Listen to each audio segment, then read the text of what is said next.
On my first day at the office, I managed to piss off my boss.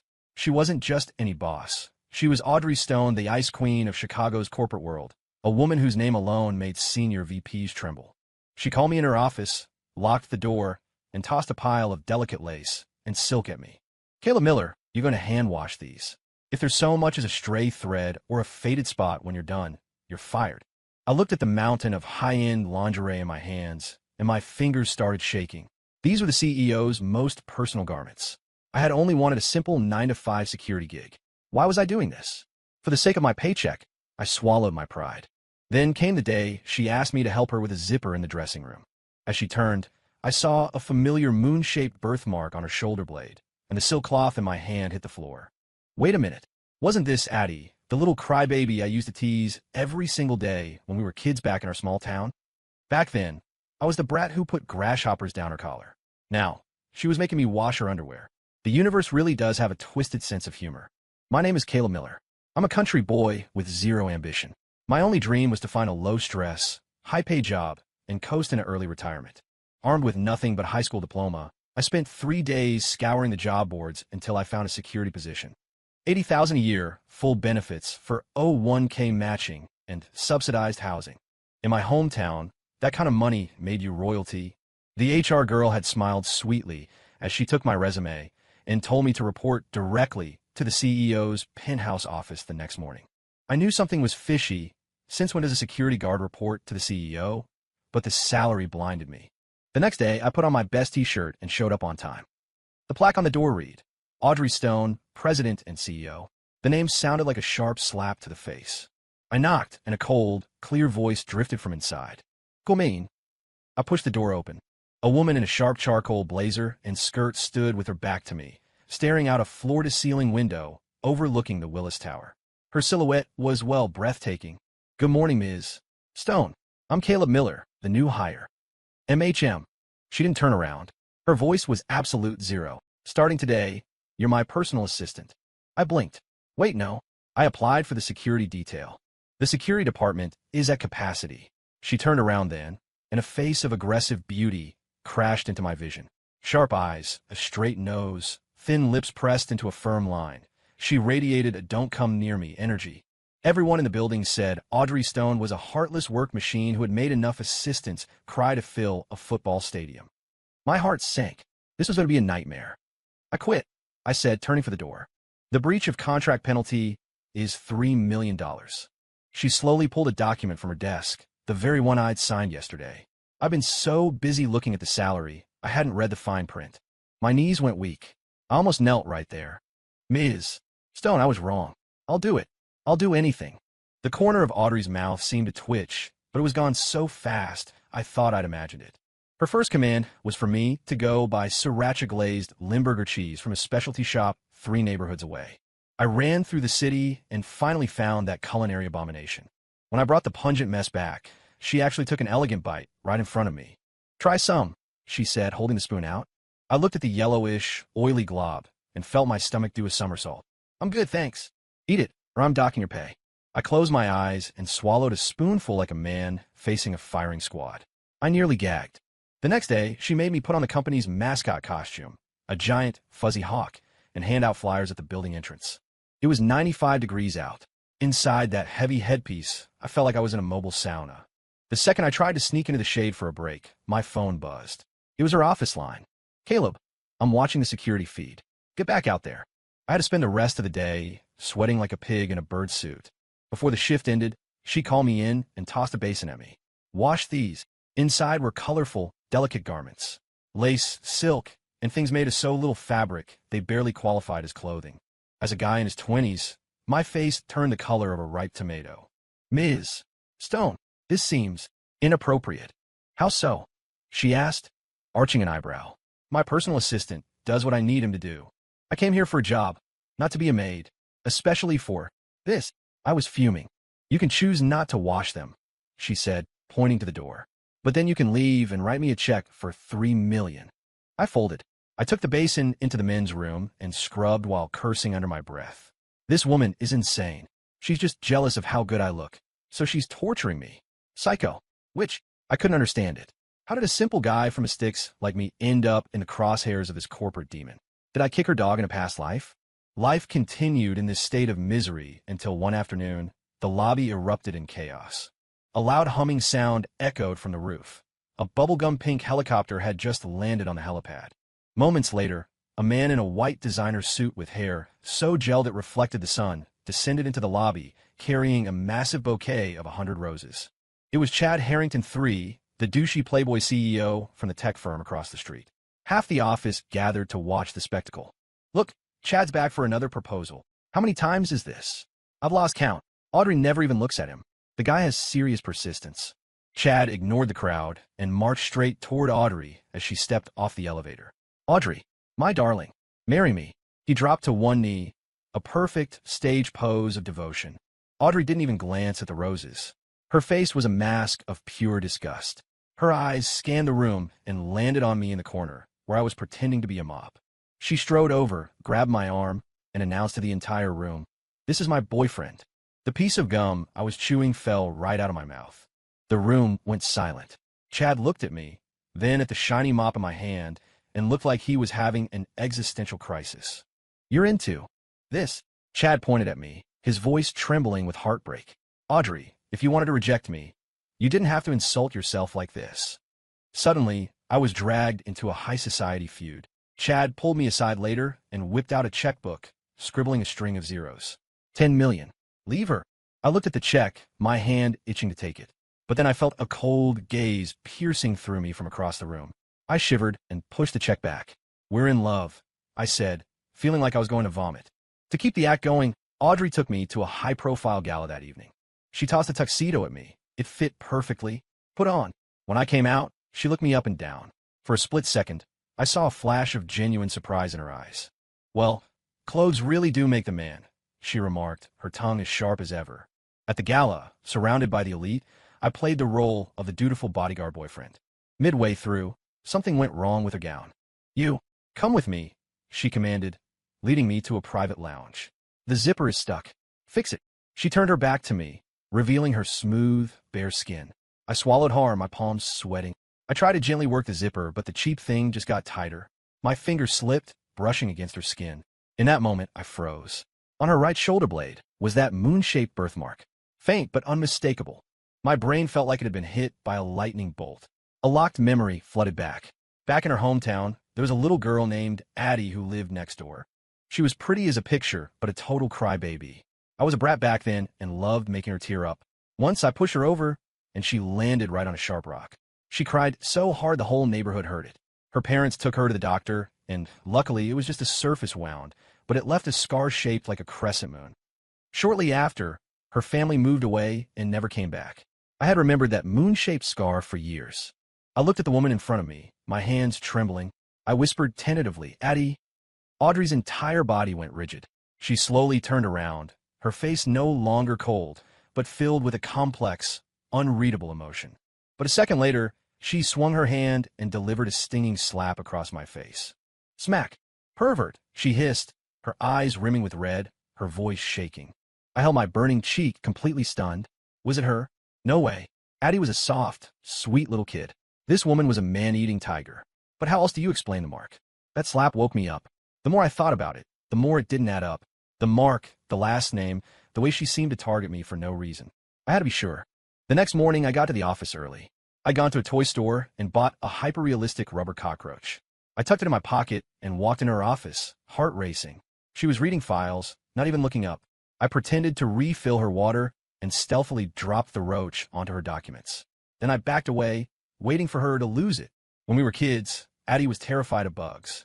A single ant could make her cry for half an hour. I held my breath, waiting for the scream. Audrey simply looked up, saw the cockroach, and didn't even blink. She didn't scream. Instead, she took her 4-inch heel and brought it down. Crunch. The fake roach was flattened into a piece of plastic. She picked it up, tossed it in the trash, and looked at me. Childish. My heart sank. Had I really gotten it wrong? I wasn't ready to give up. I tried another tactic. As a kid, Addie hated cilantro. Even the smell made her gag. When I made her afternoon tea, I squeezed a few drops of cilantro extract into the cup. I handed it to her, watching her like a hawk. She took a long sip, her face a mask of indifference. She even smacked her lips. This tea is actually quite good today. Then she turned the tables on me. Since you seem to have so much free time, go run 6 miles around the block. Don't come back until you're done. I spent the afternoon running under the scorching sun like a dog, feeling utterly dejected. Maybe I was just overthinking it. Coincidences happen. I couldn't let a birthmark turn me into a conspiracy theorist. By evening, the sky turned a bruised purple. Dark clouds rolled in, and the wind began to howl. Suddenly, a flash of lightning tore through the sky, followed by a roar of thunder. I just finished my run and was dragging my exhausted body back into the building to grab my things. Passing the CEO's office, I noticed the lights were still on. Was the witch still working? For some reason, I pushed the door open. The main lights were off. Only a floor lamp cast a dim, amber glow. Audrey wasn't at her desk. I looked around and finally found her, tucked into a ball under her massive mahogany desk. She was hugging her knees, her body shaking uncontrollably, her face as white as a sheet. Another flash of lightning, another deafening crack of thunder. She flinched violently, a small, broken whimper escaping her lips. "Caleb, help me." That voice. It was soft, high-pitched, and trembling. The exact voice of the little crybaby from my childhood. My brain exploded. This was it. The absolute proof. Back then, every time it thundered, Addie would run to my house and cling to my leg. She used to say that as long as Caleb was there, she wasn't scared. I looked at this shivering woman and felt a wave of mixed emotions. She wasn't fearless. She was just incredibly good at pretending. I walked over slowly and knelt in front of her. Just like I did when we were kids, I reached out and gently ruffled her hair. "Don't be scared. I'm right here." She slowly looked up. Those beautiful eyes were swimming with tears, her expression vulnerable and lost. But the moment she realized it was me, the vulnerability vanished, replaced by her usual ferocity. "What are you looking at? Who told you to come in here?" She shoved me away, struggling to stand and smoothing her disheveled clothes. "I'm docking your pay for the month." I looked at her trying to regain her Ice Queen persona and couldn't help but laugh. Now that I knew it was her, the game had changed. If I could handle her when we were toddlers, I could handle her now. "Addie, it's been a long time. Are you ready for some of your old friend Caleb's special attention?" Knowing her secret changed my whole mindset. What used to be swallowing my pride became a game of cat and mouse. She thought I was still the lowly assistant she could push around, not realizing that the best hunters often play the role of the prey. The next day, she started her usual antics. "Caleb, go to that trendy bakery downtown and give me a limited edition strawberry tart. If they're sold out, don't bother coming back." I knew the place. They only made 20 a day, and people queued up for blocks. The old Caleb would have run there immediately. Instead, I went to the cafeteria, bought 2 plain breakfast muffins, and plopped them on her desk. "Here's your tart, Ms. Stone." Audrey stared at the plain, dry muffins. Her face turned green. "Caleb, do you think I'm blind?" "The bakery went bust, Ms. Stone." The owner ran off with the money. I lied through my teeth with a straight face. "Just eat these. They're better for your stomach anyway. You weren't this picky when you used to steal my snacks back in the day." I put a heavy emphasis on back in the day. Audrey froze. Her face turned a shade of red, usually reserved for emergency flares. She glared at me, speechless, before finally snatching a muffin and biting into it with a vengeance, as if she were biting me. Just then, Chad Harrington III showed up again. This time, he didn't have a helicopter, but he had a truckload of blue roses arranged in a giant heart in the parking lot. Trailing behind him was Brittany Vance, Chad's VP of Operations, and a world-class manipulator. Brittany had always been jealous of Audrey and looked for any chance to humiliate her. She strolled into the office holding 2 coffees, acting like a delicate flower. As she passed me, she tripped, sending a cup of scalding coffee directly onto my lap. "Oh my God, I'm so sorry, Caleb. I didn't mean to." Her mouth said sorry, but her eyes were glued to Audrey, waiting for the fallout. I winced from the heat, but my mind was racing. I let out a dramatic ow and collapsed onto the floor, clutching my leg and howling. "My leg? I think it's broken. Ms. Stone, this is a workplace injury. I need a lawyer." I wailed, squeezing out a few fake tears. "I'm not getting up for less than $100,000 in damages." The whole office stared in shock. Brittany's face went pale. Audrey blinked, then realized what I was doing. She suppressed a smile and walked over. She looked down at Brittany with a cold, piercing gaze. "Ms. Vance, my employees are very expensive. Pay up." Brittany was forced to write a massive settlement check on the spot. She left fuming, her face contorted with rage. Chad was actually clapping from the doorway. "Incredible. That was some professional-grade insurance fraud. I love it. Once everyone cleared out, Audrey dragged me into a vacant conference room and slammed me against the wall. A full-on corporate wall slam. She stared into my eyes, her expression a mix of irritation and curiosity. When did you figure it out? I looked at her face, inches from mine, catching the scent of her expensive perfume. My heart hammered against my ribs. I leaned in close to her ear and whispered, right around the time you made me wash those little pink bear panties. Her face went nuclear. The red spread from her ears down to her neck. She shoved me away in a fit of embarrassment. Get out. I walked out of the conference room grinning. I knew that from this moment on, the power dynamic had shifted. This revenge game? It was only just beginning. Chad, meanwhile, decided I was a thorn in his side. He figured a country bumpkin like me must be using some kind of black magic to charm Audrey. To reclaim his goddess, he challenged me to a duel. The location, an elite country club on the outskirts of the city. When I arrived, he was decked out in $5,000 worth of golf gear, complete with a professional caddy. Me? I was still in my security uniform, carrying a push broom I'd borrowed from the janitor. A broom. Chad looked at my club with utter disdain. Are you here to play or sweep the parking lot? Same thing. It's all in a swing, I said, shrugging. He snorted and ignored me. He took a breath, twisted his hips, and swung. The motion was fluid and professional. Thwack! The white ball arched beautifully and landed right in a sand trap. The caddy let out a polite cough. Chad's face turned purple. It was my turn. I planted the broom, recalling the days of shoveling manure back on the farm. I mimicked his hip twist and shoveled the ball with everything I had. The ball took off, wobbling through the air in a jagged line, before dropping with a clink right into the hole. Hole in one. The silence was deafening. Chad's jaw dropped so low you could have parked a car in it. You played before. I leaned on my broom and gave him a humble smile. Never. But shoveling pig muck back home uses the exact same muscles. Muscle memory, I guess. Chad's face was now greener than the grass. Not to be outdone, he invited me to a high-end bar that night, claiming we would settle things with a drinking contest. At the bar, he ordered a row of neon-colored, obscenely expensive cocktails. My treat. Drink as much as you want. If you die, I'll pay for the funeral, he challenged. I reached into my beat-up canvas bag and pulled out a plastic water bottle filled with a clear liquid. You city folks like this colored sugar water? No keek. I unscrewed the cap, and the scent of pure, unadulterated alcohol filled the air. Try this. Homemade moonshine from the hills. 130 proof. It'll put hair on your chest. The result was predictable. 2 hours later, Chad was hugging a lamppost outside the bar, crying and calling for his mother. I hauled him up, checked his phone for an address, and dropped him off at Brittany's doorstep before disappearing into the night. Just as I reached the corner, a red Ferrari pulled up. The window rolled down to reveal Audrey.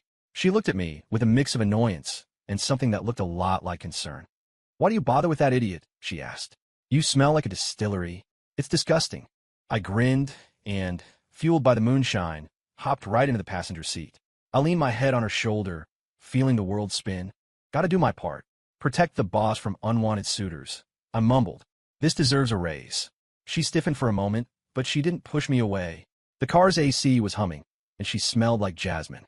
I closed my eyes and felt like I was a kid again, the time I'd gotten into trouble, and Addie had hidden me from the adults, sneaking me a piece of candy. That candy had been sweet.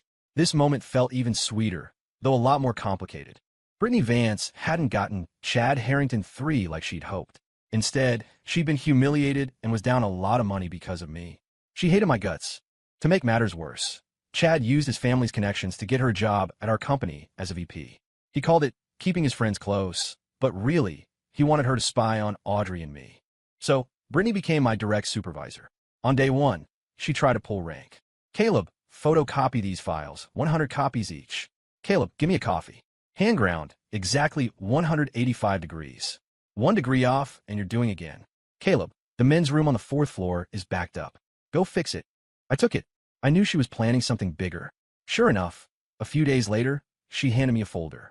This is a sensitive document, the core of our next merger. Deliver it to the satellite office personally. Don't lose it. She sounded incredibly serious. I took the folder and smirked. As I walked out of the building after my shift, 4 security guards blocked my path. Caleb Miller, you're suspected of leaking trade secrets. Come with us. They hauled me into the main boardroom. All the executives were there. Audrey sat at the head of the table, her face like stone. Brittany was standing to the side, dabbing her eyes with a tissue, looking like a victim. Ms. Stone, I never thought Caleb would do this. I trusted him with the most sensitive files, and he sold them to our competitors for cash. She was sobbing now, painting a vivid picture of my betrayal. Everyone in the room looked at me with pure disgust. Audrey looked at me, her voice unreadable. Caleb, do you have an explanation?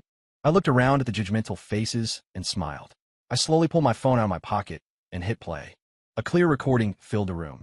It was Brittany's voice. Humph. That country bumpkin thinks he's something special. I'm going to run him out of Chicago. I'll give him this fake file, report him, and then let's see Audrey Stone try to save him. Chad promised me a designer bag if I got rid of him. He's so stupid, he'll walk right into the trap.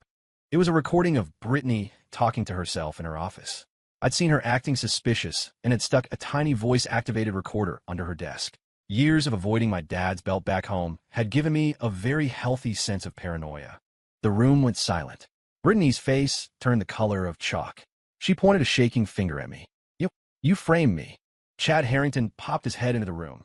God knows how long he'd been lurking. Wow, what a twist. I love the drama.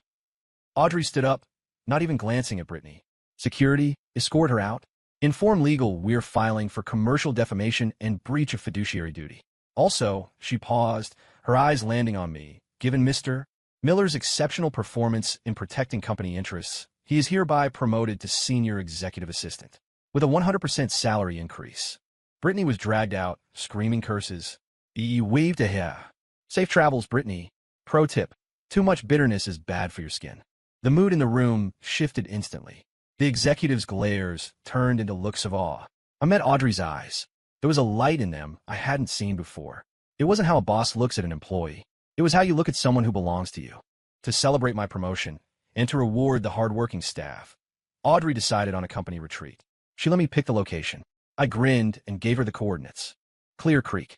Fresh air, mountain views, real salt-of-the-earth stuff. Great for the soul. Clear Creek was the name of the valley where my hometown sat. When the company bus pulled into the village, the city slicker staff looked horrified. Caleb, you called this fresh air? One coworker asked, staring at a pig rolling in a mud pit near the welcome sign. I hopped off the bus and was immediately swarmed by a pack of kids. Caleb's back. Did you bring candy, Caleb? I laughed and handed out handfuls of sweets I packed. The locals, Old Man Miller, Mrs. Gable, all cheered. Look at Caleb, all dressed up and riding in a fancy bus. I was the local hero. Just then, a girl in a sundress came running over with a bowl of steaming food. Caleb, you're home. Eat some biscuits and gravy. I just finished making them. It was Daisy, the mayor's daughter and my other childhood friend. She shoved the bowl into my hands and grabbed my arm, chatting away. Out of the corner of my eye, I saw Audrey. Her face was as dark as a storm cloud. She was wearing expensive designer hiking gear and limited edition boots that looked ridiculous in the mud. She trailed behind me, her heels sinking into the dirt with every step. Chad had it even worse. He tried to pet a local goose, which promptly chased him across a field and bit a hole in his designer slacks. All afternoon, Daisy followed me like a puppy. Audrey's mood got worse by the minute. That evening, the town held a bonfire with music and dancing. Daisy tried to drag me into a line dance. I was about to say yes when a hand shot out and shoved Daisy aside. It was Audrey. She stared Daisy down, marking her territory. He has a bad back. He can't dance. I was confused. My back is fine. Audrey pinched my side so hard I gasped. She leaned into my ear and hissed. I said it's bad, so it's bad. Then, ignoring my protests, she dragged me back to the guest house the town council had set up for us. Once inside, she locked the door and shoved me onto the bed. She stood over me, her eyes flashing with fire. Tell me, what exactly is your relationship with that Daisy girl? The jealousy was so thick, you could have tracked it on radar. Looking at her pouting, I realized she was actually adorable. I decided to tease her. Oh, she's my future wife. Our parents practically set it up when we were kids. Audrey's eyes immediately welled up. She bit her lip, staring at me, without saying a word, tears trembling on her lashes. Seeing her look so crushed, my heart melted. This wasn't a cold CEO. This was just Addie. The day after we got back from the retreat, an uninvited guest showed up at Audrey's office. Her father, Arthur Stone, the chairman of the board. He walked in and slammed a merger agreement on her desk. Audrey, the company is facing a liquidity crisis. The only way out is a merger with the Harrington Group. I've already spoken to their chairman. You're getting engaged to Chad next week. Audrey went pale. Dad, I won't. I wouldn't marry Chad if you're the last man on Earth. You don't have a choice. Arthur snapped. For the sake of the family legacy, you will marry him. The two of them screamed at each other for an hour. Standing outside the door, my heart sank. Chad might be an idiot, but his family had serious power. For the sake of business, he'd probably go through with it even if he didn't love her. That night, Audrey stayed in her office for a long time. I stayed right outside the door. Late that night, she called me in. She looked exhausted, her eyes red and swollen. She handed me a bank card. There's $5 million on here. The pin is your birthday. Her voice was a tired whisper. Leave Chicago. Go somewhere far away and don't come back. I looked at the card, a sharp pain stabbing my chest. Even now, her first instinct was to protect me. I didn't take the card. Instead, I grabbed it and snapped it in half right in front of her. Audrey Stone, who do you think you're talking to? I looked her in the eye. Your man isn't a coward. She froze, and the tears finally started falling. The engagement party was a massive affair. Every power player in Chicago was there. Chad was wearing a loud pink suit, grinning like a moron. He might have claimed to like Brittany, but faced with family pressure and a billion-dollar merger, he'd folded like a lawn chair. Audrey stood beside him in a white gown, looking like a hollow mannequin. Just as the officiant was about to announce the exchange of rings, I kicked the ballroom doors open. I was wearing an old, slightly faded suit from a thrift shop. The crowd erupted in whispers and sneers. Who is this guy? Where's security? Looks like he crawled out of a dumpster. Chad's father pointed at me. Security, throw this trash out. I ignored them and walked straight toward Audrey. Suddenly, the roar of engines echoed from outside. A fleet of a dozen black luxury SUVs pulled up to the hotel entrance. The doors opened, and a group of ordinary-looking but incredibly imposing older men stepped out. The guests were stunned. Is that billionaire Marcus Vance? And the man next to him, that's former Governor Sterling. Wait, is that the Grandmaster of the National Chess Federation? These were titans of industry and politics, men who could crush the Harringtons with a phone call. And they were all here. Marcus Vance walked straight up to me and slapped me on the shoulder. Grandson, who's giving you trouble? Tell your old grandpa. I pointed at the Harringtons. Marcus's eyes went cold. He looked at Chad's father, whose legs were visibly shaking. Mr. Harrington, you've got a lot of nerve. Trying to steal my grandson's woman. Chad's father dropped to his knees. Literally. I took Audrey's cold hand in mine. As she stared at me in shock, I smiled. Let's go home. I'll make you some real food. No one knew that our poor little valley of Clear Creek was actually a secret retirement haven for the world's elite. The old man Miller, who went fishing with me every day, was a retired tech mogul. The guy I played chess with was a former world leader. I was the boy they'd all watched grow up, the grandson of the entire valley. Who's the boss now? After the wedding crash, Audrey officially moved out of the Stone Mansion to avoid her father. She showed up at my 40-square-meter apartment with 2 massive suitcases. Caleb, take me in. And just like that, my bachelor life was over. The billionaire CEO was about to experience life as a commoner. On day 1, she tried to make oatmeal and used laundry detergent instead of sugar. If I hadn't smelled the fresh linen scent coming from the kitchen, we would have been in the ER. On day 2, she tried to do laundry and treated the washing machine like a blender, mixing my white t-shirts with her red designer silk dress. I looked at the basin of pink dye and wanted to cry. She ended up wearing one of my oversized shirts, now dyed pink, with her long, pale legs tucked under her on the sofa as she fought me for the remote. I want to watch Bloomberg. I'm watching the Discovery Channel. We were like 2 toddlers, arguing until our faces were red over a piece of plastic. Chad didn't give up. He actually rented the apartment across the hall and spent his days staring through a high-powered telescope to spy on us. I got fed up and called the cops. As they hauled him away for stalking, he screamed, "Caleb, I'll be back. This isn't over." Brittany, now totally unhinged, started posting anonymous rumors online about how Audrey had been bought by a country boy. She even posted photos of my apartment building. The story went viral. Audrey just laughed. She logged onto her official Twitter account and posted a photo of us back at the farm, covered in mud while feeding the pigs. Her caption, "Yeah, I'm being kept by the owner of this pigsty." The internet lost its mind. Oh my God, power couple goals. The CEO and her country wolf boy? I am obsessed. Wealthy lady, I'm hungry too, feed me. That night, the power went out in the building. The room was pitch black. I just lit a candle when I heard a muffled scream from the bedroom. I rushed in to find Audrey buried under the covers, shaking. I'd forgotten. She was terrified of the dark and thunder. I walked over and patted the blanket. "Hey, it's okay." No response. I sighed, pulled back the covers, and hauled her out. She immediately dove into my arms, wrapping her hands around my waist and burying her face in my chest. In the silence, I could hear her racing heart. And mine. "Caleb, your heart is beating really fast," she whispered. "No kidding. You've got 130 pounds of dead weight hanging off me. Try it sometime." I acted annoyed, but I didn't let go. Her hair smelled like vanilla. In the dark, all my senses were heightened. The temperature in the room seemed to rise. Just a guy and a girl, alone in the dark. My brain started drifting toward some very PG-13 thoughts. "No, Caleb, stay professional. Don't be a creep." Brittany Vance had officially crossed over into the dark side. After being fired, she teamed up with one of Audrey's corporate rivals to plot a kidnapping. Her target was Audrey. One afternoon, Audrey went to a branch office and never came back. That evening, I got a call from a voice-distorted number. "Caleb Miller, we have your woman. 10 million in unmarked bills, or she's dead." My heart dropped, but I kept my voice steady. 10 million? That's all she's worth? That's insulting. Make it 100 million, or I'm not even interested. The line went silent. I knew it was Brittany. No one else was this theatrical. I didn't call the cops. I went straight to the local precinct to bail someone out. Chad had been in lockup for 3 days. He looked terrible when he walked out. "Brother, you came for me." I grabbed him. "Want to be a hero?" He blinked. "What?" "Audrey's been kidnapped by Brittany. I know where they are. You help me save her, and you get to be the knight in shining armor." The idea of looking cool in front of Audrey and saving his beloved Brittany from herself sent Chad into a frenzy. "Let's go. Into the Lamborghini." "Too much traffic," I said, pointing at the city's bike share rack. "Take these. We can weave through the gridlock."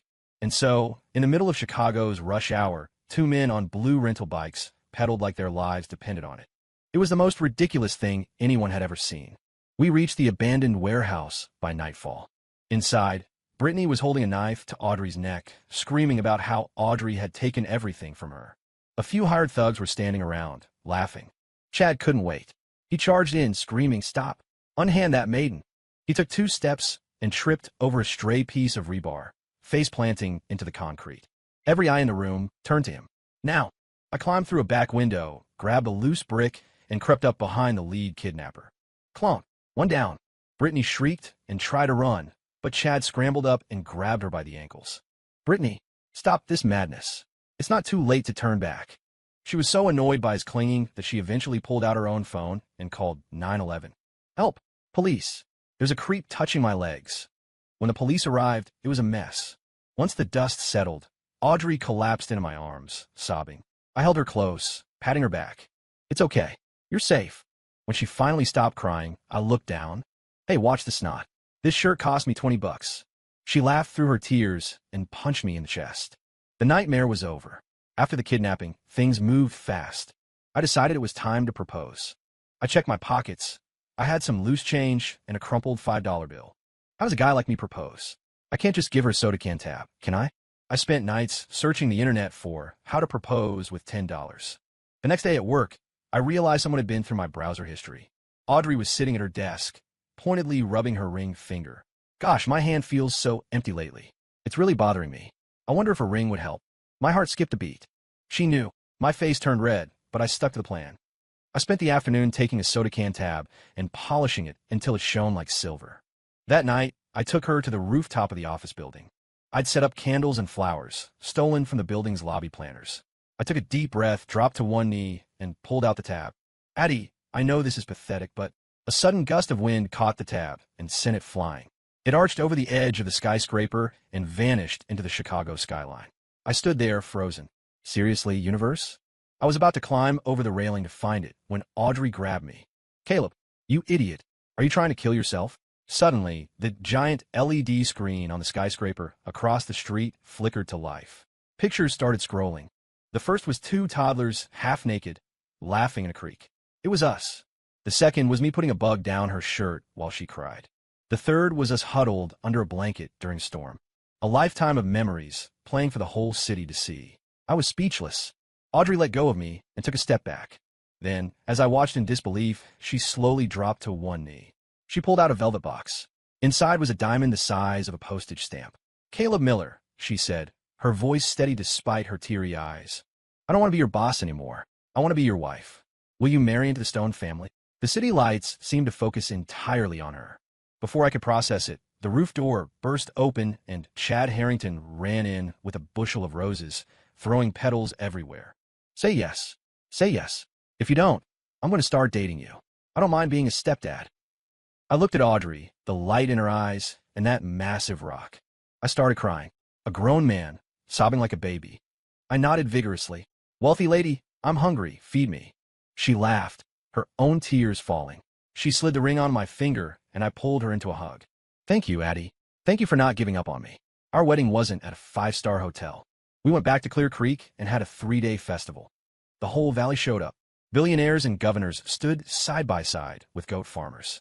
Chad Harrington, having lost a bet, was forced to wear a pink bridesmaid dress, becoming the most stunning part of the ceremony.